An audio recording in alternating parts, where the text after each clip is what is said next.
주 하나님 지으신 모든 세계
화면 보시면서 우리 한 목소리로 드리는 기도를 드림으로 오늘을 시작합니다. 다 같이 화면 잘 보이시나요? 예. 그럼 우리 다 같이 한 목소리로 기도드립니다. 창조의 하나님, 주님은 만물의 창조주시며 우주의 위대한 설계자이십니다. 주님의 지혜로 하늘과 땅을 지으시고 헤아릴 수 없는 아름다움과 경이로움으로 가득 채우셨습니다. 주님의 성령의 도우심으로 창세기 1장부터 11장을 배우고 나눌 때 땅을 관리하고 서로 돌봐야 할 우리의 책임인 청지기 직분을 상기시켜 주소서. 인종, 신념, 환경에 관계없이 모든 인간의 고유한 존엄성과 가치를 볼 수 있도록 도와주소서. 창조주 하나님, 우리가 가는 곳마다 빛과 희망을 전하는 주님의 사랑과 긍휼의 도구가 되도록 우리 안에 있는 하나님의 형상을 치유해 주소서. 그리고 우리의 삶이 지금과 영원토록 주님의 영광을 나타내는 증거가 되게 하소서. 예수 그리스도의 이름으로 기도합니다. 아멘. 자, 구약개관. 지금 이게 구약 큰 타이틀은 구약개관입니다. 영어로는 Introduction to the Old Testament. 이 구약개관 안에 모든 챕터가 10과로 나눠져 있습니다. 그래서 여러분 이렇게 뭔가를 책을 볼 때 제일 중요한 게 목차를 먼저 딱 봐야 됩니다. 그리고 그 서문, 저자가 왜 이 책을 썼는가 그 서문을 이제 봐야 이 책 큰 주제가 요약이 됩니다. 그러니까 그런 거 없이 그냥 뭐 1과 2가 이렇게 점프하면은 해놓고는 이게 무슨 말이지 이제 이렇게 이제 될 수 있습니다. 그래서 우리는 지금 구약개관 안에 이제 오늘은 창세기 1장부터 11장까지를 대략 우리가 좀 함께 배우고 또 질문을 합니다. 그래서 우리 트리니티 바이블 스터디 이 성경 공부 동안에는 우리의 목적을 좀 분명히 했으면 좋겠습니다. 디모데후서 3장 14절 같이 읽어봅니다. 시작. 너는 배우고 확신한 일에 거하라. 아멘. 참 이 구절이 참 마음에 와닿죠, 그죠? 너는 배우고 확신한 일에 거하라. 그리고 누구죠? 그 호세아 선지자는 이스라엘이 망한 이유를 뭐라고 얘기했죠? 내 백성이 나를 아는 지식이 없어서 망하는도다. 이런 말을 했습니다. 그러니까 우리가 예수 믿고 그 제자가 되는 것은 이 양육이라고 하는 이 배움이 있어야 되는 것입니다. 아무도 처음부터 그 예수님의 제자로 태어나는 사람 있다 없다? 없어요. 네, 오직 예수님의 제자는 양육으로 세워지는 것입니다. 그래서 이 큰 목적 안에 세 가지 믿음의 확신은 성경을 읽고 배움으로써 가능합니다. 두 번째, 충성스러운 제자 되기, 말씀으로 말씀 실천하는 것, 성숙한 제자 되기, 말씀을 순종함으로써 이게 이제 우리가 목표로 삼는 것입니다. 자, 그리고 히브리서 4장 12절 화면 보시고 같이 읽어봅니다. 시작. 하나님의 말씀은 살아있고 활력이 있어 좌우의 날선 어떤 것보다 예리하여 혼과 영과 및 관절과 골수를 찔러 죽기까지 하며 또 마음의 생각과 뜻을 판단하나니. 아멘. 아니 가면 안경 가져올게요. 안경을 안 가져와서. 제가 안경 안 가져와서. 땡겨요. 아니 잠깐만. 아니 이제 안경 너무 가져. 뒤로가 있어요. 그래서 여기가 안 보이시고. 안경 가져. 그래서 여기 끈이 안 되는 여기가 라인이. 다음에는 안경 쓰고. 네 알겠습니다. 지금 보세요? 네. 지금은 좀 나아요? 아니 안경 가져올래. 아니 안경을 이걸 가져도 보이세요? 저기 정해놓은 거. 네, 또 안경 꼈어요. 아니 여기 보이냐고 이쪽 사이드. 이 위치가. 네 사모님. 조금 들 보이는데 괜찮아요. 아니 내 말은 글이 글이 글자들. 보이는데 이 화면이 보이냐고 이게 사이드. 보이긴 보여요. 그러니까 제가 이거 약간 이렇게 들어. 아 네. 그러면 이 화면보다 더 커야 되나? 그럼요. 아니에요. 안경 가져오는데요. 이거보다 더 큰 화면. 아니 벽에 붙이는 걸로 큰 화면이 필요해서 너무 작아. 벽에 붙이면 될 거예요. 벽에 이렇게 붙이고. 해서. 근데 벽에 붙이기가 너무 작아요 이거. 쉽지는 않더라고. 이 화면이 제가- 적대. 안에 하면 괜찮아요. 네.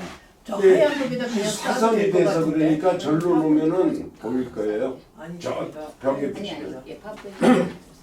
벽에 붙이면 보일 거예요. 제가 안경 가져올게요. 아니 이게 이거는 이거 좀 나중에 이거 테크니컬한 이슈를 아니면 해결해야 돼. 전도사님 이거 저기 파워포인트 프로젝트 벽에 쓰면 안 될까? 그래도 될 것 같아. 이렇게 뭐. 그럼 그래. 여기다 놓고 아니요, 벽에 쏘는 건 목사님이 아니서 클릭만 하면 쏠 수 있어요. 파워포인트, 프로젝터는 여기다 놓고 이렇게 해서. 나중에 이거 한번 실험해봐요. 지금 예. 교회에 있는 프로젝터로는 안 되는 게 임금 조명 다 꺼야 돼요. 또 조명을 꺼야 돼. 밝으면 안 보여져요. 이게 밝아도 보여지는 프로젝터가 있어요. 근데 그건 지금 교회에 없어요. 아, 그 새로 나온 게구나. 네. 여러 가지로. 조명이 저 바로 위에 있어서 이렇게 하세요. 네. 자, 우리가 하나님의 말씀이 살아있고 활력이 있다. 그렇게 되려면 어떻게 해야 되느냐? 우선 우리는 저기 지금 화면에 삼각형의 중심에는 뭐가 들어있을까요? 성경. 네, 성경. 이제 성경을 보는 이 사실은 뭐를 얘기해요? 여러분이 이해해야 되는 사실은 뭐를 얘기합니까? 그러니까 무슨 팩트예요? 성경에 들어. 그렇지. 성경에 들어있는 구절, 단어, 스토리 이런 것들을 팩트라고 얘기해요. 그죠? 그럼 그 팩트를 다음 작업은 뭐를 해야 된다? 인터프레이션. 그렇죠. 그 팩트에 대한 그게 인터프리테이션이 바로 미닝이라고 하는 겁니다. 미닝, 인터프리테이션. 그다음에 이제 해석을 그러니까 자 지방 꺼주세요. 팩트를 시작을 해서 성경의 구절, 뭐 스토리 이걸 시작을 해서 그것을 이제 잘 더우면 끄세요. 네. 60에다 내려놔요. 내가 아까 여기 60으로 내려놔. 80을. 그러니까 그걸 80으로 알았습니다. 지금 알았습니다. 아예 60으로 이제 해놔요. 그럼 꺼요. 그다음 미닝은 여러분이 이제 다양한 뭐 주석이나 이런 거를 통해서 이게 기독교는 새 아래 해 것이 있다 없다? 새 아래 새 것이 없어요. 왜 그래요? 왜 이런 말을 할까요? 기독교는 2000년의 역사를 갖고 있기 때문에. 그래서 이 어떤 분이 이거는 완전히 새로운 해석이다 이렇게 얘기하는 거 되게 조심해야 돼요. 거의 이단들이 그런 얘기 많이 해요. 그리고 만약에 그게 새로운 해석이다 그러면은 우리 기독교의 2000년의 역사를 공부하지 않고 하는 무지한 말이든가 제가 무슨 말을 했을 때 그것을 추적해 보면은 누군가가 이미 그 유사한 말을 해놨어요. 우리의 선조 신앙인들이. 근데 사실 그거를 일일이 우리가 코테이션을 하지 않아서 그렇지 사실 예를 들어서 제 설교를 한 단어 다 그냥 분해 다 해갖고 추적을 하면은 요거는 누가 말했고 요건 누가 말했고 다 나올 수 있습니다. 다만 그거를 나의 언어로 바꾸어서 만들어서 그것을 내 것이라 하는 것 뿐이지 사실 어떤 면에서 내 것이라 주장할 수 있는 게 하나도 없습니다. 솔직히 말해서. 다만 그거를 조금 오늘의 우리한테 맞게끔 재해석시켜 준 것 뿐이에요. 네. 그래서 그 미닝을 찾아내고 그거를 이제 적용한다는 건 뭐예요? 생활의 현장에서 그 말씀을 실천하는 겁니다. 그래야 이게 하나님의 말씀이 살아있다, 죽었다를 알 수 있잖아요. 실천해보지 않은 말씀은 그거는 살아있다, 죽었다를 할 수가 없는 거예요. 근데 하나님의 말씀이 살아있고 활력이 있다라고 하는 것은 그것은 그 말씀을 실천해 봄으로써 가능해진다라고 하는 것입니다. 그래서 이런 성경 공부 이런 거를 우리가 귀납법적인 성경 공부다 이렇게 얘기합니다. 귀납법. 영어로는 인덕티브 바이블 스타디다 그럽니다. 저는 설교를 여기에 초점을 두고서 하고 있습니다. 그러니까 영어로 말하면 저는 인덕티브 프리처라고 얘기할 수 있어요. 그러니까 귀납적인 설교가. 예. 왜냐하면 사실에서 성경으로 출발해서 성경을 해석하고 성경을 적용까지. 근데 사실 이 적용까지 가는 게 쉽지가 않습니다. 대부분이 다 인터프리테이션에서 그리고 각자 알아서들 적용하라. 그거는 어떤 면에서는 제 생각엔 조금 무책임한 걸 수 있어요. 예. 그래서 여러분 우리 바이블 스터디 이런 구조를 갖고 있다라고 하는 것을 기억하시기 바랍니다. 자, 여러분 그 숙제들 해오셨죠? 숙제 충분히 답다를 수 있어요. 또 이제 여기에 제가 이제 1번서부터 쭉 해갖고 16번까지 넘버링을 해놨습니다. 제가. 자, 여러분 그 보시면은 여러분 교과서에 31쪽 그 그림 보이시죠? 이 그림을 항상 밤마다 이제 그림들이 이제 등장하는데 그 그림을 잘 이렇게 머릿속에 넣어놓으면은 메모리하는 방법이 여러 종류예요. 그 메모리하는 방법 중에 하나가 그림으로 이해하는 것입니다. 그래서 기억을 잘하는 사람들을 영어로 그런 말 들어봤죠. 포로제닉 메모리. 마치 사진을 딱 찍은 것처럼 아주 그냥 기억하는 그런 사람들이 있어요.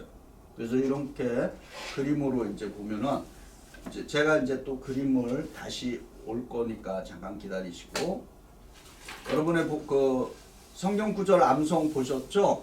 여러분 과제에 있습니다. 창세기 화면 보시고 창세기 1장 28절 같이 읽어봅니다. 시작. 하나님이 그들에게 복을 주시며 하나님이 그들에게 이르시되 생육하고 번성하여 땅에 충만하라. 땅을 정복하라. 바다의 물고기와 하늘의 새와 땅에 움직이는 모든 생물을 다스리라 하시니라. 아멘. 요 구절을 뭐라고 부르느냐? 태초의 축복이다. 아멘. 태초에 축복이 있었다. 그렇게 말해요. 그걸 영어로는 오리지널 블레싱이다. 이렇게 말합니다. 그래서 여러분 이렇게 기억하시고요. 태초에 뭐가 있었다? 축복. 네, 하나님의 축복이 있었다. 오리지널 블레싱. 이것을 우리가 오리지널 블레싱이다. 이렇게 얘기합니다. 그 다음에 이제 우선 이제 큰 그림으로 창세기 1장부터 11장을 4단어로 요약해 봅니다. 여러분 지금 제가 하는 거는 이 교과서를 텍스트북을 일일이 제가 다 요약을 해서 전부 또 파워포인트로 우리의 신실한 학생들을 위해서 이해하기 쉽게 해줬어요. 그러니까 여러분이 이 책을 읽어 보신다면은 지금 이게 이거를 하는구나. 교과서를 충실하게 그리고 교과서에 없는 것은 제가 또 나름대로 이렇게 또 추가한 것도 있고 오늘도 마지막에는 우리가 질문과 디스커션 시간이 있고 제 질문 외에 혹시라도 여러분이 이거는 내가 좀 질문해서 함께 의논 나누고 싶다. 그거는 또 시간을 드리겠습니다. 자, 창세기 1장부터 14장, 11장을 4단어로 요약하면은 창조가 있었고 이 타락은 누구 타락이에요? 아담과 하와의 타락. 그 다음에 뭐가 있어요? 이거 누구예요? 노아죠? 그 다음에 흩어짐은 누구예요? 바벨탑. 예. 이게 이제 1장서부터 11장을 이렇게 그 네 가지의 컨셉으로 여러분이 요약할 수 있습니다. 자, 그러면은 이제 1일부터 7일까지의 창조 이야기 1장부터 2장 창조 이야기를 이제부터 보겠습니다. 창세기부터 출애굽까지가 쫙 정리가 되어 있습니다. 그러면 자, 1번 그림은 뭐를 의미할까요? 1번 빛입니다. 예. 근데 그냥 빛이 있는 게 아니라 뭐로부터 빛이 만들어졌어요? 그래서 그림 보시면은 어둠으로부터 빛을 분리시켰죠. 그죠? 네. 그래서 그게 day and night. 그래서 어둠으로부터 빛을 분리해서 그랬더니 저녁이 되고 아침이 되니 뭐예요? 첫째 날이라. 네. 두 번째 그림은 뭘까요? 하늘. 예, 그거를 우리는 궁창이라는 말로 번역을 했죠. 그러니까 좀 더 과학적으로 얘기하면 atmosphere, 대기권. 예. 그래서 궁창으로 분리를 했습니다. 그리고 궁창으로 분리를 해서 그리고 이제 물이 생기게 되었죠. 그러니까 물과 물을 나누었어요. 그래갖고 하나님이 궁창을 뭐라고 불렀다? 하늘이라 부르고, 그죠? 네. 저녁이 되고 아침이 됐다. 세 번째는 창세기 1장 9절, 10절, 13절을 배경으로 하고 있죠. 뭡니까? 육지와 바다를 분리하고 뭐를 내게 됐다? 각종 식물을 내게 되었다라고 하는 것이죠. 됐죠? 그 다음에 하나, 둘, 셋, 네 번째는 뭘까요? 해와 달, 예, 장명체. 해, 달, 별을 내시고 그 다음에 계절과 날과 뭐예요? 예, 해를 나타내는 거죠. 그 다음에 다섯 번째, 물속에 생활. 자, 조류. 그죠? 땅 위에 하늘의 궁창에는 뭐가요? 새가 나더라. 그 다음에 물들은 생물을 번성하게 하라. 이게 몇 번째 날이에요? 다섯 번째 날이에요. 그 다음에 여섯 번째. 땅에 짐승과 사람. 창세기 1장 24절부터 24절 26절이죠. 뭡니까? 한번 말로 표현해 보세요. 짐승과 인간. 짐승과 인간. 네, 네. 맞아요. 그리고 이제 창세기 1장 31절에 이 날이 여섯째 날이라 이렇게 말씀하셨습니다. 그 다음에 마지막 일곱 번째 뭡니까? 안식. 예, 안식하셨다. 완성을 하신 것입니다. 창조가 완료된 것입니다. 그 다음에 이제 그림에서 여러분도 힌트를 이제 보면은 6번은 뭐예요? 화면에 6번. 아니, 저 8번. 노아가 네, 8번. 여기 빨갛게 8번 보이세요? 8번. 배가 있는 거. 네, 노아스 아크, 홍수. 9번. 바벨탑, 맞아요. 10번은 뭘까요?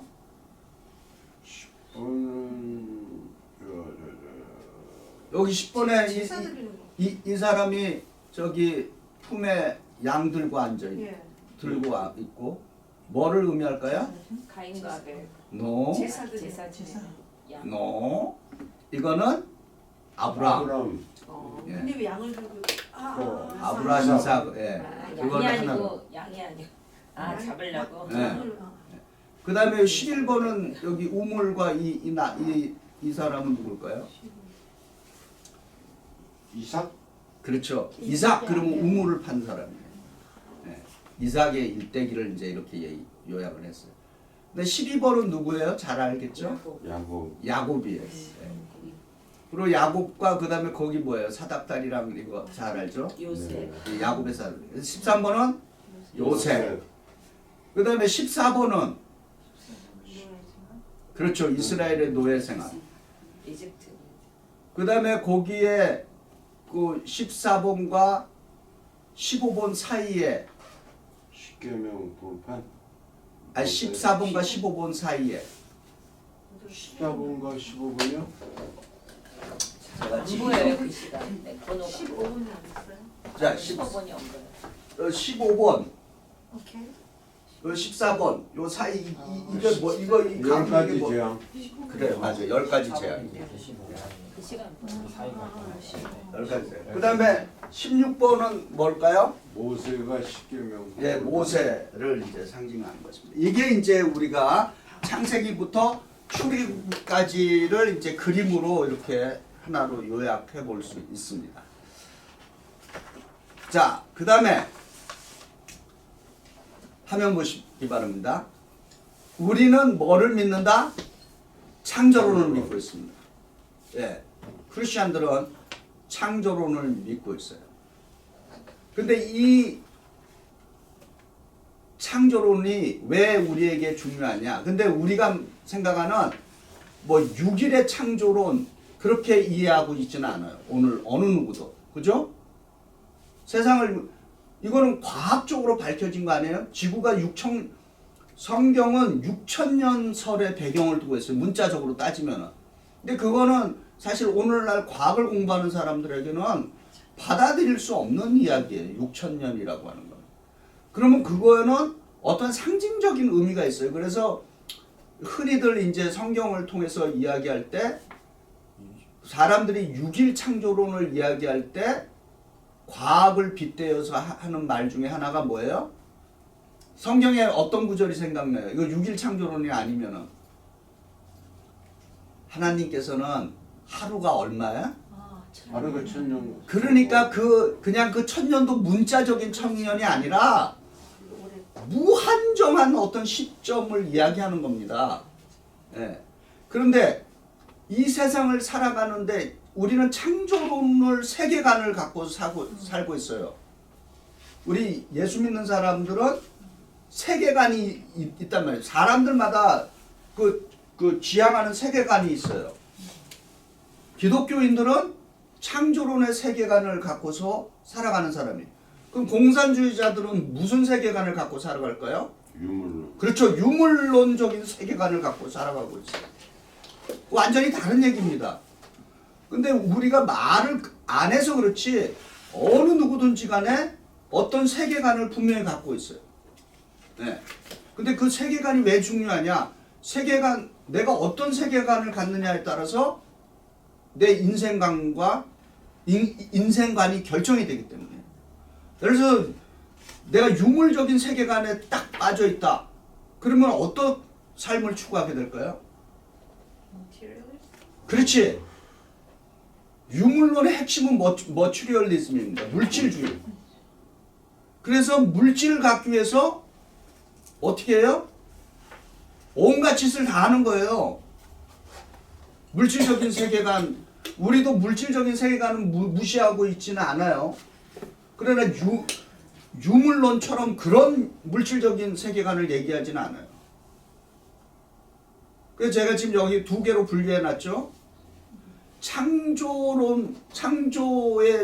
창조론적인 세계관을 갖고 살면은 여러분 화면을 보시면은 세 개의 컨셉이 나오죠. 뭐예요? 감사, 행복, 그리고 사랑을 추구하는 삶을 살아가게 되는 거예요. 반대로 창조론의 세계관이 아닌 어떤 다른 세계관을 갖고 산, 예를 들어 유물론적인 세계관을 갖고 있다. 그러면은 이런 패턴으로 살 수밖에 없어요. 불안하고 경쟁하고 싸우고. 그러니까 유물적인 사고관을 우리 그런 말 들어봐서 적자생존. 네. 그리고 뭐 정글의 법칙. 정글의 법칙은 뭐예요? 핵심이 뭡니까? 정글의 법칙 핵심. 그렇지, 강한 자만 살아남는 거예요. 나머지는 다 죽어버리는 거예요. 근데 우리 창조론이 얘기하는 것은 그런 세계관이 아닌 거죠. 그래서 우리가 성경을 통해서 가장 핵심적으로 깨달아야 되는 게, 우리가 예수님을 부를 때 뭐라고 칭호를 붙여요? 예수님 부를 때. 예수님을 부를 때 두 가지 칭호를 항상 쓰잖아요. 예수님 그럴 때 무슨 칭호를 붙여요? 우리를 구원하신 주. 구세주. 구세주라고 붙잖아요. 그럼 뭐예요? 주님은 Jesus Christ is my Savior and my Lord. 그러니까 그게 우리의 세계관을 결정시켜 주는 거 아니에요. 그러면 주님은 나의 주시다라고 하면은 나는 어떤 입장이 되는 거예요? 확실하게 예수님이 주님이시면 나는 그분의 종이 되는 거지. 그래서 이 주제 파악이 확실해야 됩니다. 네. 하나님을 창조주라고 해놓고 내가 창조주의 입장으로 가거나, 예수님을 주님이라고 불러놓고 내가 주인의 입장으로 가거나, 그러면은 우리가 알고 있는 그 세계관과 다 위배되는 거죠. 네. 그러나 이 창조적인 세계관, 창조론적인 세계관에 우리가 바탕으로 삼을 때 우리가 사물을 보는 눈들이 달라지고 내 인생을 보는 눈들이 달라지는 거죠. 근데 세속적인 세계관, 특별히 유물론적인 그 세계관으로 삶을 바라보면은 인생이 치열할 수밖에 없어요. 물론 우리도 치열하게 삽니다. 그러나 우리가 추구하는 그 삶의 방향이 달라지는 거죠. 이해되시죠? 예. 네. 자, 그 다음에 이제 중요한 게 창세기 1장 27절부터 28절에 나오는 하나님의 형상에 대한 이야기입니다. 여러분의 교과서에 33쪽에도 나와 있어요.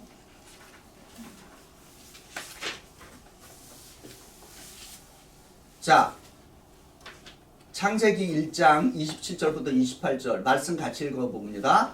하나님이 자기의 형상 곧 하나님의 형상대로 사람을 창조하시되 남자와 여자를 창조하시고 하나님이 그들에게 복을 주시며 하나님이 그들에게 이르시되 생육하고 번성하여 땅에 충만하라 땅을 정복하라 바다의 물고기와 하늘의 새와 땅에 움직이는 모든 생물을 다스리라 하시니라. 아멘. 이 하나님의 형상이 우리의 구원론을 풀어가는 키워드입니다. 근데 저희는 이제 감리교인으로서 이제 요한 웨슬레가 이 구절을 주석해 놓은 거를 제가 이제 인용한 거예요. 요한 웨슬레 목사님은 이 구절에서 하나님의 형상이 과연 뭔가라고 했을 때 세 가지로 분류를 했습니다. 그 첫 번째가 모든 인간은 하나님으로부터 자연적인 형상을 물려받았다. 그러면 그 자연적인 형상이 뭐냐? 프리윌, 자유의지를 주셨다는 거예요. 하나님은 우리 인생을 로봇으로 만들지 않았다라고 하죠. 그 프리윌을 가지려면 거기에는 이성도 들어가고 다 그런 게 다 포함되는 거죠. 그 다음에 두 번째, 오늘 이 구절에 의하면은 뭐야? 생육하고 번성하는 땅을 충만하라 땅을 정복하라 바다의 물고기와 하늘에서 움직이는 모든 생물을 다스리라. 그래서 하나님은 또 우리에게 무슨 형상을 부여해 주셨다? 정치적인 형상을 부여 다스림이라고 하는. 그 다음에 마지막 이게 제일 중요하죠. 도덕적 형상입니다. 이 도덕적 형상은 거룩과 의로운 삶을 살게 만들어주는 형상인 것입니다. 그런데 이 형상이 어떻게 됐어요? 하나님의 형상, 이렇게 우리들에게 부여해 주신 이 형상이 어떻게 됐을까요? 형상이 지금 이 하나님의 형상이 나한테 있다 없다? 있다. 있죠. 이 형상은 있습니다. 근데 문제는 이 형상이 어떻게 됐느냐라고 했을 때가 이제 우리가 생각을 해야 되는 거예요. 우리 안에 다 하나님의 형상이 있습니다. 그래서 우리가 타인을 귀하게 봐야 되는 게 뭐예요? 그렇죠. 그가 하나님의 형상대로 창조되었기 때문에 우리가 귀하게 여기는 겁니다. 그러면은 이 최초의 인간은 이 하나님의 형상이 온전했다 아니다? 최초는 온전했다. 온전했죠. 맞습니다. 하나님께서 완전한 하나님이 온전하게 인간을 만들어 주셨어요. 근데 그 인간에게 무슨 일이 일어났어요? 타락이. 그렇죠. 그걸 우리가 다른 말로 뭐라 그래요? 타락을 원죄라고 합니다. 원죄. 그걸 오리지널 신이라고 합니다. 이제 화면을 다시 보시기 바랍니다. 아담과 하와의 원죄. 과연 어떤 이 원죄인데 죄를 졌으면 무슨 뭐 도둑질을 했다든지 뭐 살인을 했다든지 뭐 죄명이 있어야 될 거 아니에요.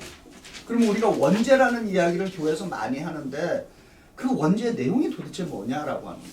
무슨 자, 그걸 이제 한번 보겠습니다. 화면 보시면 창세기 3장 5절 같이 읽어봅니다. 시작. 너희가 그것을 먹는 날에는 너희 눈이 밝아져 하나님과 같이 되어 선악을 알게 될 줄 하나님이 아심이니라. 아멘.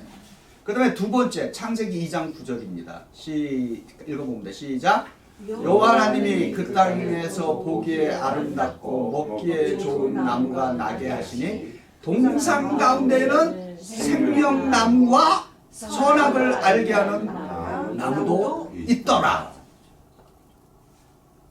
에덴 동산에 하나님이 금하신 나무가 두 개, 그 동산 가운데 나무가 두 그루 있어요. 그죠? 예.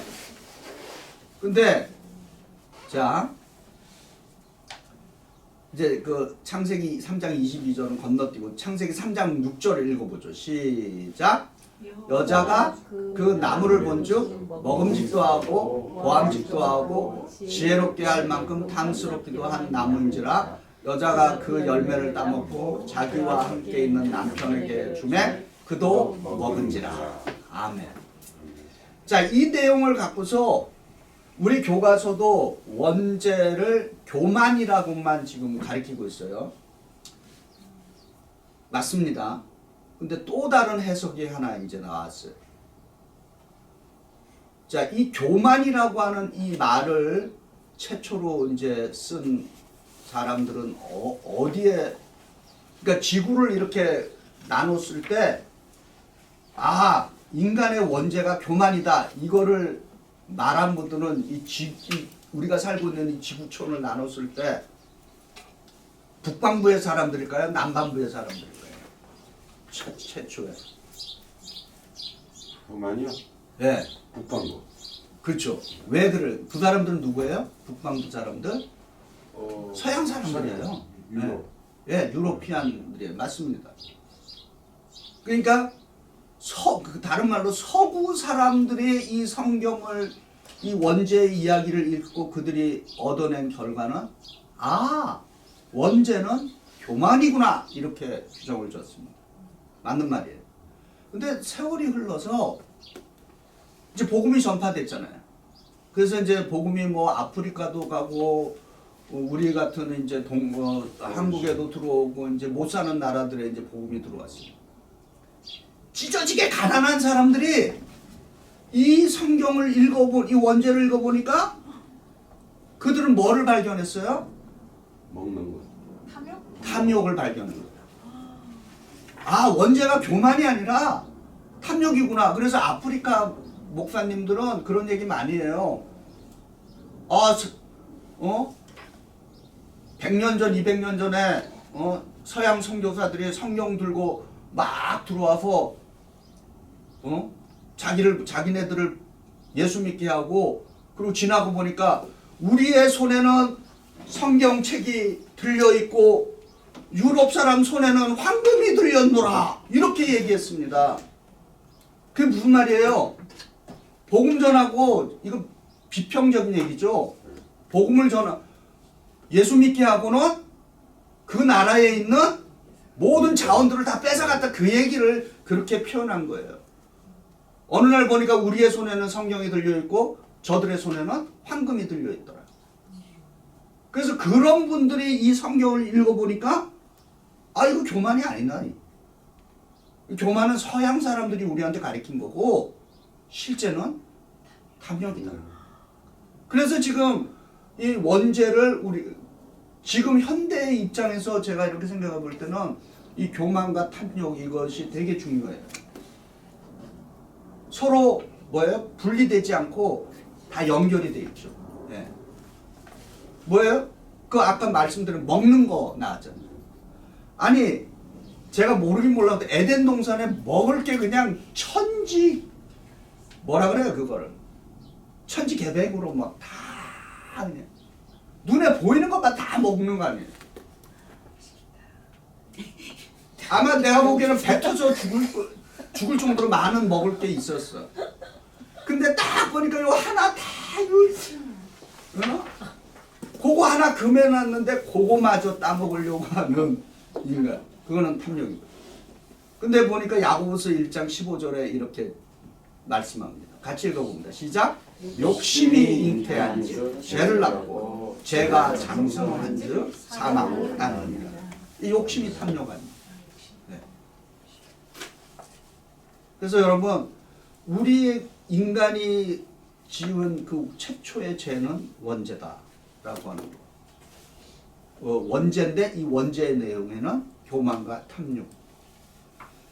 그러니까 어떤 사람이 어떤 환경에서 성경을 읽느냐도 굉장히 중요한 것입니다. 제가 그 혹시 우리 여기 분들 가운데 안연필 씨 책을 갖고 영어 공부해 본 분이 있으세요? 저희 때는 또 안연필의 영어 책이 또 아주 유명했죠. 예, 유명했어요. 또 그분이 또 쉽게 가르쳐요. 거기 보면 재밌는 그 영문이 나오는데 어떤 아이가 이제 자기가 얼마나 가난한지를 이렇게 썼어요. 우리 집 운전사도 가난하고 우리 집 정원사도 가난하고 그거를 이제 쓴 거예요. 우리 아버지도 가난하고 그래서 나도 가난하다.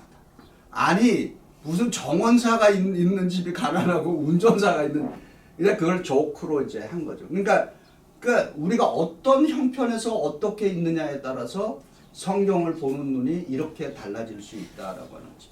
근데 오늘날 현실에서 볼 때는 저는 교만보다는 지금 이 지구촌에서 일어나는 많은 일들이 탐욕과 관련이 있는 거죠. 좀 더 가지려고 하고 그렇잖아요. 네. 네. 교회에서도 마찬가지예요. 다른 걸로 뭐 이렇게 티격태격 하는 거가 좀 드문데 꼭 돈과 관련되면은 문제가 생깁니다. 다 그게 다 인간의 탐욕이 작용하기 때문이다. 자, 그러면은 원죄는 우리에게 무엇을 가르쳐 주는가? 이제 창세기 2장 17절 여러분 화면 보시고 같이 읽어봅니다. 시작. 선악을 알게 하는 나무의 열매는 먹지 말라. 내가 먹는 날에는 반드시 죽으리라 하시니라. 이것이 하나님의 명령이었어요. 영어로는 훨씬 더 강하게 변해요. Surely 라고 하는 말이 탁 들어가 있어요. 그런데 이 말을 뱀의 유혹에 따라서 유혹을 받은 최초의 인간은 어떻게 번역을 했죠? 해석을 했잖아요. 그 나무를 바라보니까 그리고 참 뱀에게 뱀이 너는 죽지 않는다 그랬더니 이 최초의 인간이 그러잖아요. 하나님께서는 반드시 죽으리라 그러는데 뱀은 그렇게 표현 안 하고 죽을까 인간은 죽을까 하노라 이렇게 살짝 바꿨어요 문장을. 네. 자의적으로 해석을 하는 거죠. 네. 그래서 이제 그렇게 기억하시고 그럼 왜 하나님은 아담과 하와에게 선악과를 먹지 못하게 하셨는가? 세 가지로 이제 요약을 해버렸어요. 첫째, 하나님은 같이 읽어봅니다. 시작. 하나님은 선악과를 통해서 인간에게 신뢰와 복종을 가르치시기를 원했다. 네, 창조주 하나님께서 원하신 것이죠. 두 번째, 같이 읽어봅니다. 시작. 하나님의 명령은 지키기가 불가능한 것이 아니었다. 왜냐? 뭐가 있었어요? 자유의지가 있었기 때문에. 그죠? 하나님의 형상 중에서 우리에게 주신 자유의지. 그거를 컨트롤해내지 못했던 거죠. 세 번째, 시작. 하나님은 선악과를 통해서 누가 모든 것의 소유진가를 가르치기를 원했다. 그렇죠. 시편 24편 1절 읽어봅니다. 시작. 땅과 거기에 충만한 곳과 세계와 그 가운데 사는 자들은 다 여호와의 것이로다. 아멘. 그러면 이 모든 소유권이 하나님께 있다면은 우리는 누구다? 청직이네. 그래서 우리가 청지기의 사명을 잘 감당해야 하는 것입니다. 청직입니다. 청지기의 핵심은 뭐예요? 잠시 맡아서 관리하는 사람인 것입니다. 네. 그래서 우리가 청지기 직분이 그래서 중요한 겁니다. 이 땅에 내 것이라고 주장할 수 있는 게 있다 없다? 없다. 없습니다. 그걸 우리가 확실하게 깨달았으면 좋겠어요. 그래서 제가 미국 분들한테는 이런 얘기, 근데 우리 한국 교회에서는 좀 익숙지 않은 얘기인데요. 미국 교회에서는 익숙해져 있는 문화 중에 하나가 이런 얘기를 하는데, 그 미국 분들은 그 will을 쓰잖아요, will. 근데 우리 한국 분들은 그런 거 잘 안 하는데, 그래서 미국에서는 그 교회에서 가리킵니다. 영어로 이렇게 해요. Remember your church in your will. 그게 뭐냐면은 당신이 유서를 쓸 때 꼭 교회를 넣어주시기 바랍니다. 그런 내용입니다. 네. 그래서 가끔 보면은 평소에는 헌금이 미국 교회에 안 들어올 때도 어떤 때는 큰 거액이 들어올 때가 있어요. 왜냐하면 돌아가시면서 자기 전 재산을 다 교회에다가 바치고 가시는 분들이 있기 때문에. 그러니까 우리가 그런 게 어떤 면에서 하나님의 청지기 지kin 것입니다. 그래서 우리 교인들도 여긴 또 성경 공부 시간이니까 제가 말씀드리는데, 자식들이 다 잘 됐고 내 돈 없이도 잘 산다면은 저는 그렇게 생각합니다. 자식들한테 줄 필요가 없다고 생각합니다. 네. 자식들이 너무 힘들고 뭐 그러면 좀 살아갈 수 있는 거는 해줘야죠, 부모로서 당연히. 근데 자식들이 다 나름대로 성장을 해서 부모 도움 없이 살아갈 사람들이라면은 그걸 좀 더 교회를 위해서 또 사용해 볼 수 있기를 바랍니다. 자, 이제 인간이 죄를 짓자마자 어떤 일이 생겼느냐? 인간이 죄를 짓자마자 하나님께서 창세기 3장 15절을 준비해 주셨습니다. 이 원죄로 최초의 복음이 등장합니다. 창세기 3장 15절 같이 읽어봅니다. 시작. 내가 너로 여자와 원수가 되게 하고 내 후손도 여자의 후손과 원수가 되게 하리니 여자의 후손은 내 머리를 상하게 할 것이요 너는 그의 발꿈치를 상하게 할 것이니라. 아멘. 도대체 이 구절이 어떻게 최초의 복음이 되는가? 이거를 영어로 프리미티브 가스플이라고 해요. 가장 원시적인 복음. 제가 이거를 해석해 설교 시간에 말씀드린 적이 있습니다. 내가 너로, 여기 너는 누구예요? 누구를 상징해요? 아담과 너로 여자와 원수가 돼. 이 뱀은 우리 성경은 원수마귀 사단을 몇 가지로 상징합니까? 옛뱀이라고 그러고 용이라고도 그러고, 그거를 우리가 성경은 또 사단, 마귀 이렇게 표현을 하고 있습니다. 뭐 이거는 또 악에 대한 기호는 또 다른 큰 우리 성경의 주제입니다. 근데 여자와 원수가 되게 하고 내 후손도 여자의 후손. 근데 여기서 너로 여자와 원수가, 내 후손은 여기 뭐를 말할 누굴까요? 이거를 우리 성경학자들은 예수 그리스도로 보고 있습니다. 그런데 여자의 후손과 원수가 되게 하라니 여자의 후손은 내 머리를 상하게 할 것이요 너는 그의 발꿈치를 상하게. 그럼 우선 발꿈치를 상하게 했던 사건이 뭘까요? 저 야곱의 아니, 예수님과 관련해서. 예수님과 이게 지금 최초의 복음이니까. 너는 마귀라 그랬어요. 뱀으로 상징되는 마귀. 마귀가 예수의 발꿈치를 상하게 한 사건이 뭐예요? 십자가의 사건입니다. 십자가의 죽음. 그 다음에 여자의 후손 예수 그리스도가 마귀, 너 뱀, 머리를 상. 이건 무슨 사건일까요? 부활. 예, 이렇게 비유되고 있습니다. 이거를 이제 성경학자들이 그렇게 근데 상당히 설득력이 있는 해석이라고 봅니다. 예. 그리고 우리가 정통적인 해석 방법 중에 또 한 가지로 인정을 받고 있고요. 그게 이런 내용 비슷하게 요한계시록에 그렇죠. 나오는 네, 내용들이 그런 거죠. 그렇죠. 예. 근데 이제 요한계시록의 문제는 이게 잘못 이제 이런 거를 우리가 다른 말을 뭐 쉽게 말해서 영적인 해석이다, 뭐 영해다 이러는데, 영의 문제는 뭐가 문제가 될 수 있냐면은 이 뭐예요? 귀에 걸면 귀걸이, 코에 걸면 코걸이. 그걸 한자어로 뭐예요? 이어령, 비어령 그렇게 얘기하죠. 그 지막대로 다 해석이 되는 거죠. 그러니까 그건 것들을 좀 주의해야 할 내용입니다. 자, 그러면은 원죄로 인해서 우리 안에 있는 하나님의 형상이 어떻게 됐는가? 하나님의 형상이 어떻게 됐을까요? 아까 이제 우리가 이제 얘기를 안 했습니다. 원죄로 인해서 우리 안에 있던 그 온전했던 하나님의 형상이 어떻게 됐느냐?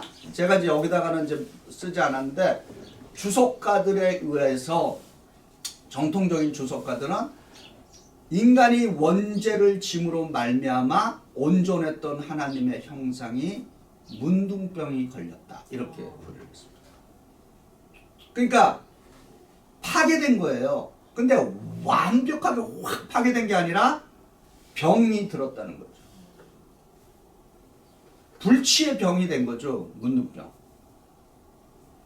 그래서 이제 그 우리가 구원이라고 얘기할 때, 자 이제 요 꽃병에 뭐가 있어요? 화면에 꽃병에 뭐가 있어요? 꽃 있어요. 이 꽃은 죽었을까요? 살았을까요? 죽었습니다. 아, 진짜 죽어 있는가요? 살아 있는가요? 지금은 좀 살아있어요. 그렇죠. 그러나 엄격히 따지면은 이거는 죽은 거예요. 마치 우리의 원죄로 인해서 우리의 삶이라고 하는 거는 꽃병에 꽂혀 있는 이 꽃과 같은 존재들인 거예요. 왜냐하면 원뿌리에 붙어 있지, 계속 붙어 있으면 살아가는데 이미 떨어져 나갔기 때문에, 그죠? 그러니까 살아있는 것처럼 보이지만은 시간이 지나면 이거 시들고 결국은 죽을 수밖에 없는 그러한 상태로 가는 거죠. 그래서 우리 성경은 인간을 세 3분법으로도 나누고 2분법으로도 나눕니다. 그럼 3분법은 뭐예요? 지금 이제 데살로니가 전서 5장 23절 먼저 읽어보죠. 화면 보면서 시작. 평강의 하나님이 신이 너희를 온전히 거룩하게 하시고 또 너희의 온 영과 혼과 몸이 우리 주 예수 그리스도께서 강림하실 때 흠없게 보존되기를 원하노라. 아멘. 네. 그러면 이 성경 구절에 의하면 인간을 영, 혼, 육 3분법으로 나눴어요. 근데 대체로 성경은 인간을 영과 육으로 나누고 있습니다. 근데 3분법도 맞는 거예요. 2분법도 맞는 거고. 그러면 우리가 이제 좀 풀이를 해보죠. 그럼 이제 인간이 영적인 죽음이라고 그럴 때 당했다 했을 때 이건 뭐를 얘기하느냐? 이 영적인 죽음은 하나님과의 관계가 파괴된 거죠. 두 번째, 혼의 죽음은 뭐를 의미하느냐? 인간과 인간의 관계가 파괴된 것이고. 육의 죽음은 뭐냐? 우리가 죄를 짐으로 말미암아 자연이 영향을 받았다 안 받았다? 받았어요. 그죠? 예. 우리가 인간의 죄로 말미암아 인간의 죄는 인간에게만 국한된 것이 아니라 우주 자연 세계에까지도 영향을 미치게 됐다라고 하는 것입니다. 그래서 화분 속의 꽃은 죽었는가 살았는가 말씀대로 죽는 것입니다. 목사님 네. 화분이라고 하는 건 팥에 있는 거니까 네. 꽃병 속의 꽃이라 그러지 않을까요? 아니 그러니까 꽃병 그러니까 화분하고 꽃병은 달라. 아 오케이 꽃병 속에 정정합니다. 꽃병 속에 있는 꽃. 꽃병서야 땡큐. 이건 내가 나중에 정정해. 꽃병 속에 있는 이 꽃. 예. 죽었습니다. 예. 맞아. 화분은 그 통안에 있으니까. 뿌리가 들어있죠. 예, 뿌리가 있고 이거는 뿌리가 없어요. 예. 맞습니다. 자. 그 다음에 이제 가인과 아벨의 제물 이야기입니다. 왜 가인의 제물은 하나님께서 받아들이지 않았을까? 자, 창세기 먼저 4장 3절과 5절 같이 읽어봅니다. 화면 보세요. 읽어봅니다. 시작. 세월이 지난 후에 가인은 땅의 소산으로 제물을 삼아 여호와께 드렸고 아벨은 자기도 양의 첫 새끼와 그 기름으로 드렸더니 여호와께서 아벨과 그의 제물은 받으셨으나 가인과 그의 제물은 받지 아니하신지라. 가인이 몹시 흉하여 안색이 변하니. 자, 이거에 대해서 이제 히브리서 11장 4절이 해석을 했습니다. 어떻게 해석을 했어요? 읽어봅니다. 시작. 믿음으로 아벨은 가인보다 더 나은 제사를 하나님께 드리므로 의로운 자라 하시는 증거를 얻었으니 하나님이 그 예물에 대하여 증언하시니라. 그가 죽었으나 그 믿음으로써 지금도 말하느니라. 아멘. 그러면 창세기의 이 가인과 아벨의 제물에 대해서 히브리서의 핵심은 뭐예요? 믿음. 하나님이 안 받으신 이유가 믿음이었다라고 하는 거죠. 그런데 제가 거기 밑에 이제 종교개혁의 유산으로 종교개혁이 우리에게 준 유산 중에 하나가 뭐예요? 성경으로 성경을 해석한다. 어저께 제가 그 금요기도 오신 분들에게 말씀드렸는데 짝교리 얘기하는 거 되게 조심해야 됩니다. 그거 들어보죠. 짝교리, 페어. 성경의 모든 구절들은 그 짝이 다른 데에 있다 이렇게 얘기하는 거 이단적인 가르침입니다. 근데 그거를 이사야에서 이제 끌어들여 갖고 이사야서를 읽어보면은 그런 말이 나요. 모든 것에 짝이 있다. 근데 그거를 그 구절만 띄워놓고 보면은 그게 그렇게 적용이 할 수 있을 것 같이 보여요.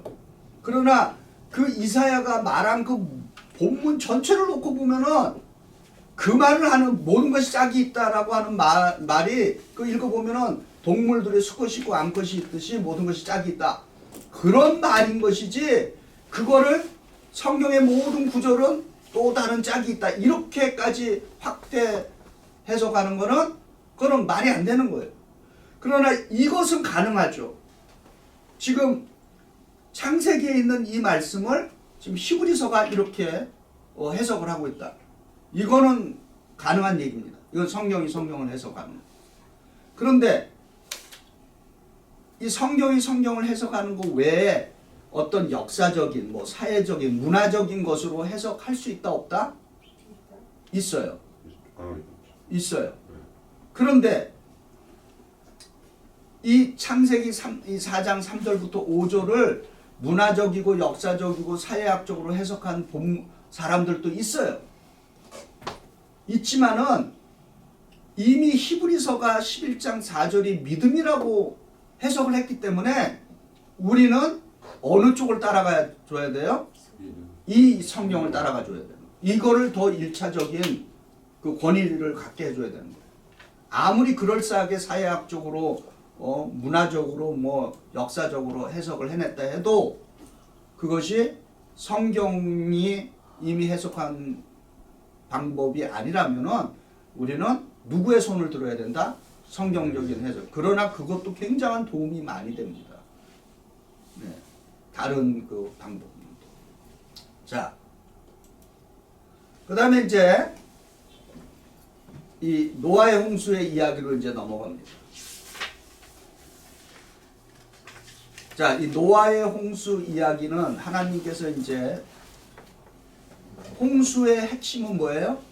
혼돈. 그죠? 홍수의 핵심은 혼돈이에요. 그리고 다시 이제 재창조, 질서가 생겼고 다시 혼돈이 오게 되었습니다. 그 무슨 사건일까요? 노아의 홍수 다음에 또 다른 혼돈, 바벨탑 이야기. 그리고 바벨탑 이야기의 그 심판은 뭐예요? 분열시킨 거죠. 네, 흩어지게 한 겁니다. 그래서 이 바벨탑 이야기의 두 가지 키워드는 교만과 분열입니다. 그런데 이 바벨탑 이야기의 반대가 되는 사건이 언제 터졌는가? 이거는 이제 또 우리 주석가들이 신약을 통해서 내린 해석입니다. 그게 바로 오순절 성령 강림 사건입니다. 왜 교만과 바벨탑 이야기와 오순절 성령 강림 사건이 비교가 되는가? 자, 바벨탑은 뭐야? 교만이라 그랬을 때 뭐라 그래요? 사람들이 우리가 하늘에 다짜. 단자라고 하는 그러한 어떤 교만이 있었죠. 그리고 그 교만에 대한 심판이 분열을 시키는 것이었습니다. 인간을 다 흩어뜨리는 것이었어요. 그런데 오순절 성령 강림은 예수님의 말씀에 따라서 성령을 기다리는 겸손함이 있었어요. 그런데 놀라운 것은 바벨은 그 분열이라고 하는 것이 핵심이 언어였어요. 그죠? 바벨의 분열의 핵심은 언어 소통이 안 됐던 것입니다. 그런데 성령 강림에서는 무슨 사건이 터졌어요? 각자 방언으로 다 자기의 말로 막 했는데 불구하고 모두가 다 그거를 있는 사람 알아들었다는 거죠. 일치가 된 거예요. 바벨은 교만과 분열을 시켰다면은 오순절 성령 강림은 겸손과 그리고 분열을 다시 재일치시켜줬다. 언어의 통일을 가져왔다라고. 그거를 이제 그렇게 이제 비교하고 있습니다. 자, 그런데 이제 창세기 1장서부터 11장까지를 우리가 계속 보면서 하나 이제 키워드들이 또 등장하는데 그게 뭐예요?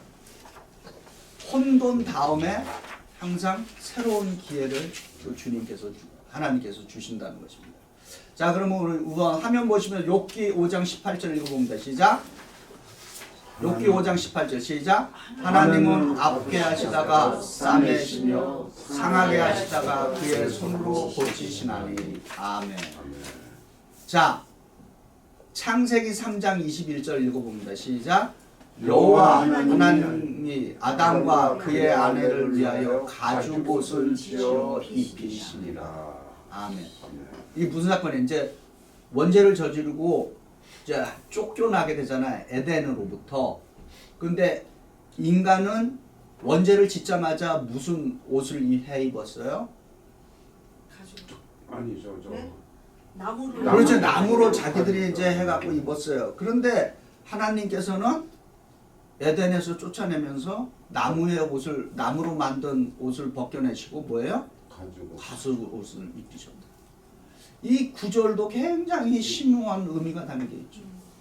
가죽 옷을 입혔다라고 하는 뜻에는 뭐 어떤 의미가 있을까요? 영적으로 한번 생각해봐요. 희생제물. 그렇죠. 누군가가 인간을 위해서 죽었다는 얘기예요. 그렇잖아요? 예, 가죽이 나왔어요. 그렇죠. 예. 그리고 하나님은 인간들이 에덴 밖에서 어떻게 살아가야 되는가, 얼마나 험악한 세상을 이들이 맞이할까를 아시고 그들에게 무슨 동물인지는 모르겠지만은 희생을 시켜서 튼튼한 가죽옷을 입혀서 험악한 세상으로 내보내셨다. 여기에 우리가 하나님의 은혜를 또 깨닫게 되는 것입니다. 그리고 저는 이 구조를 굉장히 좋아해요. 왜냐? 제가 텍스타일 엔지니어예요. 여러분 그 옷도 저기 있잖아요. 그 양털, 순모 엄청 이게 비싸요. 그 캐시미어라는 그럼, 게 예, 예. 인도의 캐시미어 지방에서 나오는 예. 양으를 만든 거죠. 그럼 예. 그 신문 병에 그 네. 어? 하나가 120구 정도. 예. 예. 캐시네. 그리고 요셉 나중에 저거 요셉의 인생도 옷으로 정리됩니다. 우리가 말 요셉 태어나서 무슨 옷을 입혔어요? 아빠가 편애하면서 걔한테 채색, 색통적으로 입혔죠. 그러니까 그다음 형들이 시기해갖고 어떻게 했어요? 구덩이에 가려갖고 그가 무슨 옷 입었어요? 노예. 노예 옷 입었죠. 아, 노. 예. 그다음에 이제 노예로 살다가 또 그 보디발 집에 가서 잘 살고 있는데 그 보디발 사모가 예. 꼬셔갖고 같이 자자고 성범죄 저질러 하다가 요셉이 반대하니까 오히려 그냥 강간범으로 내몰아갖고 어떻게 됐어요? 감옥에 가면 무슨 옷 입어요? 최수복 입었죠. 그 다음에 이제 어떻게 됐어요? 총리가 돼서 이제 총리 대신으로 화려한 옷을 입고. 그러니까 한 사람의 인생이 옷으로 쫙 정리가 되는 것입니다. 그래서 제가 제가 그 본문으로 제가 한번 대학생들 앞에서 설교할 기회가 있었어요. 예. 예. 그렇네. 제가 언제 또 우리도 기회가 있으면 또 이부. 그리고 예수님도 그 거라사의 광인 이야기 알죠? 예. 저 복음서에 보면은 근데 그 거라사의 광인이 뭐예요? 벌거벗고 무덤 사이에서 날치는 거 아니에요. 네. 근데 그가 정신이 딱 들어왔을 때 보니까 뭐예요? 옷을 입고 있는 거예요. 그리고 예수님 성경은 계속해서 우리 보고 거룩한 옷을 입으라 이렇게. 그러니까 이 옷이 갖는 그다음에 잔치집에 초대를 받았는데 예복 없이 들어오니까 어떻게 됐습니까? 그러니까 그게 굉장히 상징적인 의미가 있습니다. 그래서 여기 계신 분들 우리 승훈 청년 같은 청년은 훗날 총리 대신에 옷을 입기를 주의 이름으로 축원합니다. 아멘. 해야지, 아멘 해야지. 아멘 해야 아멘 되는 해야지. 거야. 자, 그 다음에 두 번째 창세기 4장 15절 볼 거예요. 시작. 여호와께서 그에게 이르시되 그렇지 아니하다. 가인을 죽이는 자는 벌을 7배나 받으리라 하시고 가인에게 표를 주사 그를 만나는 모든 사람에게 죽음을 면하게 하시니라. 아멘. 그러니까 가인이 이제 동생 죽였다고 이제 하나님께서 이제 이야기하잖아요. 이놈 네 동생 어딨냐 그러니까 내가 그 동생을 지키는 자이니까 뭐 이제 이렇게 얘기하잖아요. 그랬더니 이제 하나님께서 쫓아내잖아요. 그럴 때 하나님 나한테 내리는 이 벌이 너무나 가혹합니다. 이제 하소연하잖아요. 그랬더니 하나님께서 가인에게 어떤 표를 주잖아요. 근데 그 표에 의해서 어떻게 해요? 가인이 죽지 않게 그렇게 만들고. 그 다음에 창세기 9장 16절입니다. 시작. 무지개가 구름 사이에 있으리니 내가 보고 나 하나님과 모든 육체를 가진 땅의 모든 생물 사이에 영원한 언약을 기억하리라. 아멘. 홍수 다음에 뭐예요? 또 새로운 기회를 주셨는데 그 증표로 뭐를 주셨어요? 무지개를 주셨습니다. 자, 그 다음에 이제 홍수를 넘어서 새로운 인생에 이제 인류에게 길이 터지는 거죠. 아, 이거 성경 구절 빼먹었네. 창세기 12장 1절입니다. 시작. 여호와께서 아브라함에게 이르시되 너는 너의 고향과 친척과 아비의 집을 떠나 내가 내게 보여줄 땅으로 가라. 이제 새로운 우리 이제 인간 세상의 새로운 출발점이 이제 아브라함으로부터 시작하는 거죠. 그리고 이것이 어떻게 완성이 됐다? 5번입니다. 마태복음 1장이죠. 시작. 아브라함과 다윗의 자손 예수 그리스도의 계보라. 아멘. 새로운 희망을 그리스도께서 이렇게 이제 우리가 이렇게 성경을 정리해 볼 수 있습니다. 자, 이제 마지막입니다. 질문과 토론들. 왜 하나님의 형상은 구원과 관련해서 중요한가? 생각해 보셨습니까? 우리가 교회에서 가장 많이 듣는 말이 구원입니다. 그죠? 예수 믿고 구원 받으세요라고 했을 때 이 구원이라고 하는 말에는 어떤 의미가 담겨 있습니다. 크게는 두 가지 의미가 담겨 있어요. 예수 믿고 구원 받아라. 근데 이게 하나님의 형상과 관련이 있습니다. 자, 하나님의 형상이 어떻게 됐다 그랬어요? 원죄로 인해서 파괴되고 찌그러지는 거죠. 네, 파괴됐는데 아까 제가 어떤 의학적인 용어를 썼죠? 문둥병. 문둥병. 그죠? 근데 이게 무슨 우리가 구원 받으라, 구원을 얻다 이 말의 원어를 분석하면은 거기에는 어떤 두 가지 의미가 있는데 첫째는 법률적인 의미가 하나 있고 또 하나는 의학적인 의미가 있습니다. 그럼 법률적인 의미에서 내가 예수 그리스도를 통해서 구원받았다라고 했을 때 교회에서 가장 많이 쓰는 말이 무슨 말이에요? 도리적으로 내 죄가 용서받았다. 이거를 다른 말로 뭐라고 해요? 하나님의 형상이고. 아니, 다른 말. 내 죄가 용서받았느니라라고 하는 거를 교리적인 용어로 신학적 용서를 받았다라고 하는 말을 우리 교리적인 용어 있잖아요. 칭의라고 쓰잖아요. 칭의. 영어로 justification by faith. 칭의. 칭의. 그러니까 내가 예수를 영접하는 그 순간에 우리는 구원을 받게 되는데 그거를 우리가 다른 말로 칭의라 그러는데 영어로는 justification by faith. 그러면 이 justification 자체가 법률적인 용어죠. 무슨 말인가? 쉽게 얘기하면 이거예요. 내가 죄를 짓고 판사 앞에 딱 섰어요. 판사는 하나님이시오. 나는 죄인입니다. 근데 하나님 앞에 죄인으로 서 있는데 하나님께서 너 예수 그리스도를 영접했구나. 그래서 죄인인 나한테 예수 그리스도를 영접했음으로 말미암아 너는 죄를 용서받았다. 땅땅땅. 그거를 우리가 칭의라고 하는 것입니다. 근데 문제는 법적인 거는 이제 해결이 됐는데 아까 말씀드렸죠? 네. 하나님의 형상이 파괴가 됐다 그래요. 문둥병에 걸려도. 법적인 것은 해결이 됐는데 아직도 질병이 있는 거예요. 우리한테. 그래서 우리가 날마다 우리 아까 그 베드로서도 읽어봤지만 너의 몸과 영과 혼이 주님이 강림하시는 그날까지 온전하게 보존되기를 원한다. 그 말이 다른 말로 우리는 뭐라 불러요?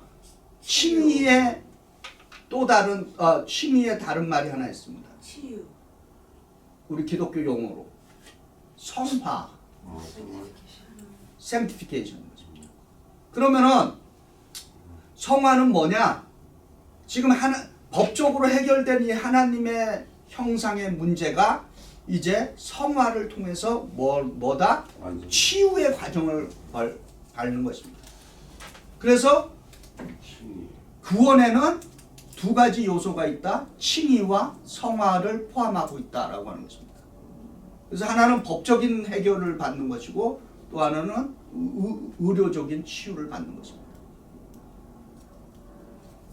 이해되십니까? 네. 네, 그래서 우리가 날마다 성화된다라고 하는 것은 다른 말로 날마다 우리 안에 있는 하나님의 형상이 문둥병이 걸린 형상이 회복되는 과정을 가고 있는 거예요. 치유가 되는 과정입니다. 언제까지 간다 이게? 주님이 부르시는 그날까지. 네. 이해되시죠? 네. 그래서 구원에는 칭의와 성화. 그래서 하나님의 형상이 구원과 관련해서 이렇게 중요하다라고 하는 것입니다. 그래서 지금 우리가 성화의 삶을 산다는 이야기는 뭐와 관계가 있다? 하나님의 형상이 어떻게 되고 있다? 치유되는 과정을 지금 밟고 있는 것입니다. 언제까지? 부르시는 그날까지. 그래서 성화에는 끝이 없는 것입니다. 성화는 어느 한순간에 무슨 완성되는 그런 게 아니라 살아가는 동안에 계속해서 있는 뭐다? 영어로 프로세스. 그래서 이 프로세스가 중요합니다. 네. 나 실제로도 이건 경험으로도 여러분 생각해 보시기 바랍니다. 이것이 우리 기독교의 이 신앙을 다른 말로 여정이라고 표현하잖아요. 전이라고 하는 이유 속에는 우리가 말하지 않은 이 하나님의 형상이 거기에 이미 기본적으로 깔려 있는 말입니다. 그래서 성경 공부하시는 분들은 구원에는 칭의와 성화가 있다. 법적인 용어와 의학적인 용어. 네. 그래서 이번에도 가르쳐 주신 것 같은데. 근데 제가 이렇게 얘기하는 이유는 똑같은 이야기지만은 이게 완전히 녹아내리려면은 어린아이가 한 단어를 입으로 낼 때까지 그 단어를 몇 번 듣는 줄 아십니까? 수백 번을 들어야 된다는 거예요. 그 단어가 입 밖으로 아이가 내서 때까지. 마찬가지입니다. 이거는 이런 양육 훈련의 핵심 키워드가 있습니다. 단순, 지속, 반복. 굉장히 중요합니다. 그리고 저는 이렇게 함으로 가르치기 위해서 전 뭘 해요? 배우. 제가 먼저 배워야 되는 거예요. 그러다 보니까 자꾸 하다 보니까 저도 이제 이게 입에 붙은 거죠. 입에 붙고 그 다음에 몸에 붙어야 되는 거예요. 네. 그래서 우리가 스피릿이라고 하는 얘기를 많이 해요. 그래서 조금 곁길로 빠지는데 제가 안수위원회 있지 않습니까? 네. 그러면 이제 그 무슨 안수인지 알려주세요. 목사 안수위원회, 안수위원회는 아니, 목사지. 그래도 목사 안수위원회 있어요. 그래서 제가 우리 지방에도 있고 우리 연회 본부 이제 전체 안수위원회도 있는데 그 안수위원회 이제 목회 후보자들이 오잖아요.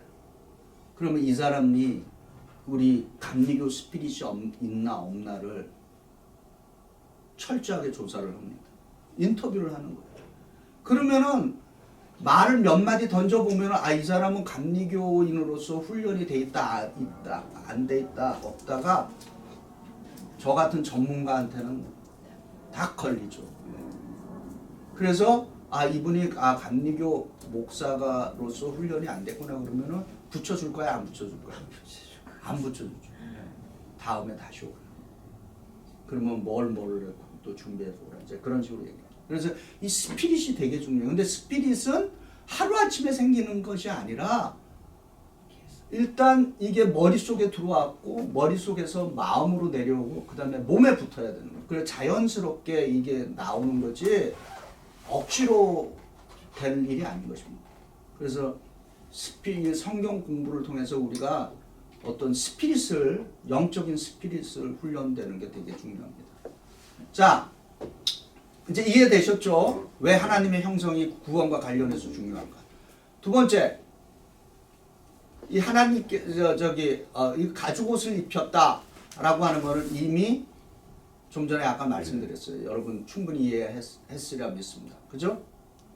가죽옷, 누군가의 희생, 좀 더 우리에게 적용을 하면은 이미 나는 누군가의 희생 위에 살아가고 있다라고 하는 것입니다. 이걸 우리가 깨달아야 하는 거죠. 그 목사님 오늘날에도 우리가 이런 옷들 있잖아요. 네. 되게 싸게 입고 이거 참 좋잖아요. 그런데 사실 이 옷을 만들기 위해서 방글라데시 같은 데 나라에 가보면 이거 하나 만드는데 막 2센트, 3센트씩 줘요, 임금을.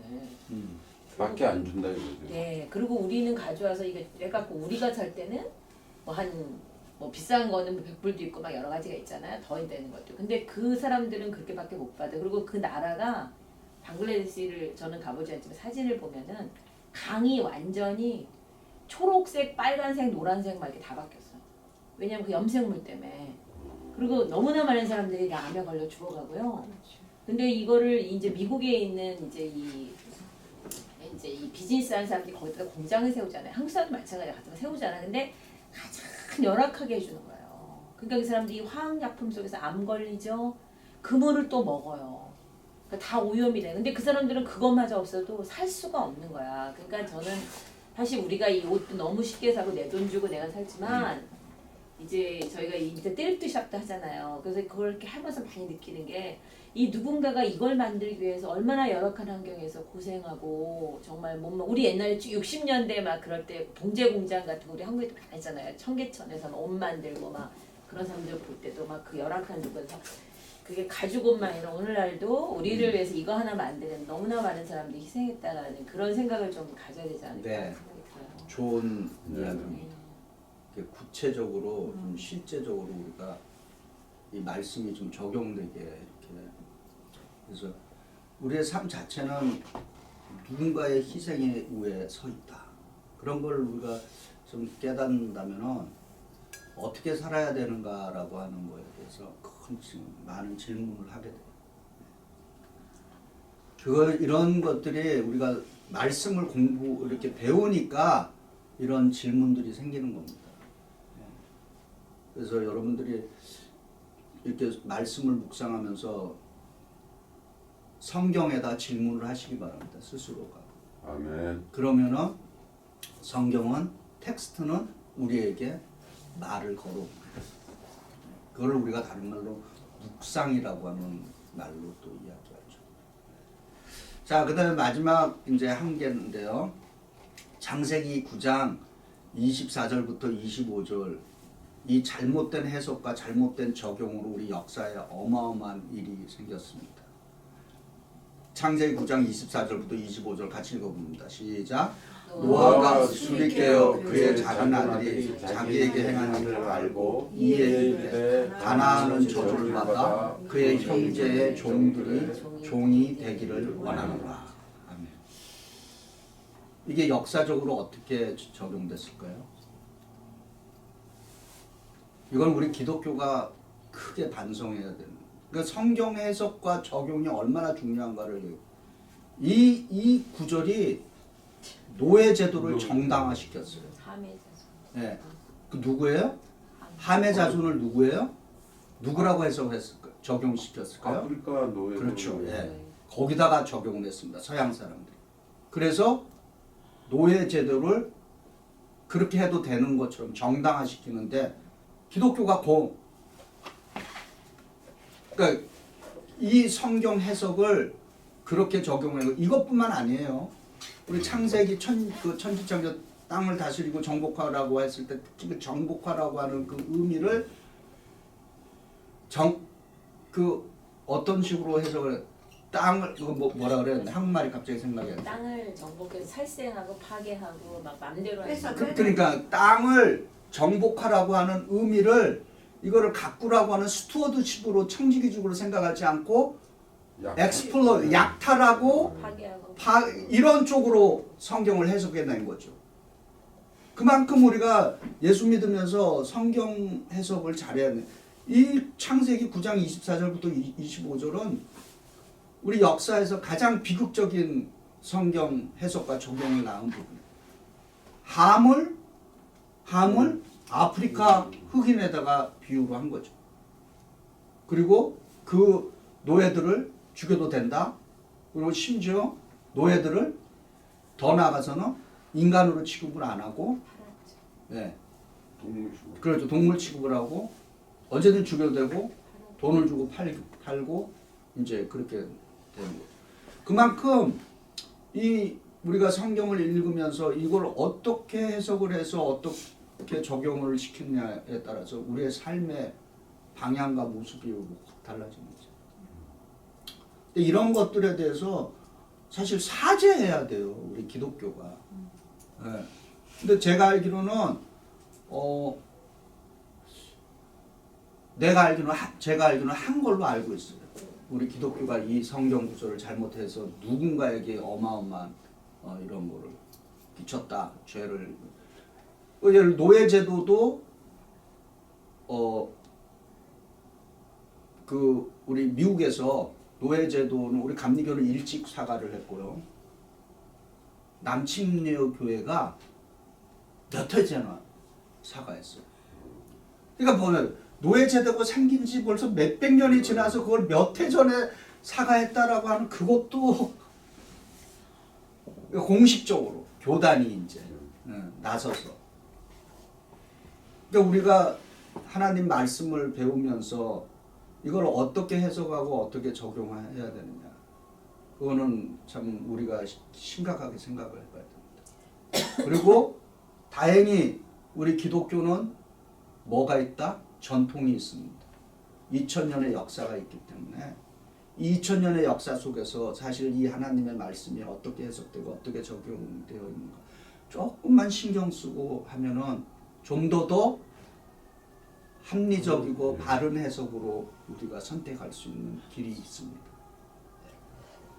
오늘은 여기까지입니다. 마치기 전에 혹시 질문 혹은 토론할 내용이 있습니까?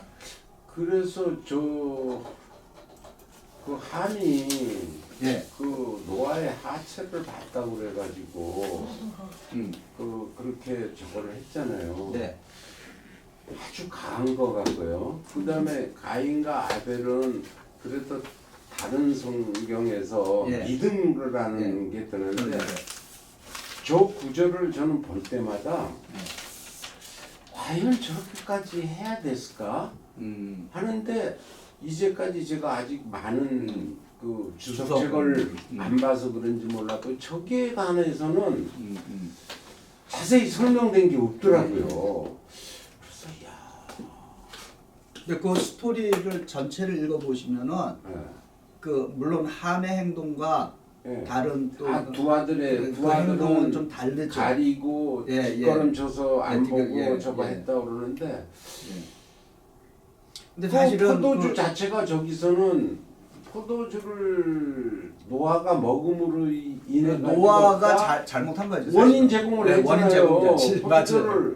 조금만 마셔야 되는데 그 네. 당시에 마셨으니까 너무 많이 예. 마셔가 취해가지고 인사불성. 자기 인사불성인데 자기 가릴 걸 안 가리고 잤는데 함이 일부러 그런 거 한 건 아니고 어쨌든 들어가다 보니까 아버지가 그걸 갖다 얼른 이렇게 했어야 되는데 그 한 건데 저기에 관한 그 주석책은 예, 그건 이제 또 한번 연구해 보세요. 예, 예. 한번 그 충분히 연구해 볼 수 있는 이제 가인과 아벨은 저도 이것만 봐서는 야 이래 왜 어떤 죄물인가 이러다가 나중에 이제 뒤에 이제 신약에서 믿음이라는 예, 예, 예.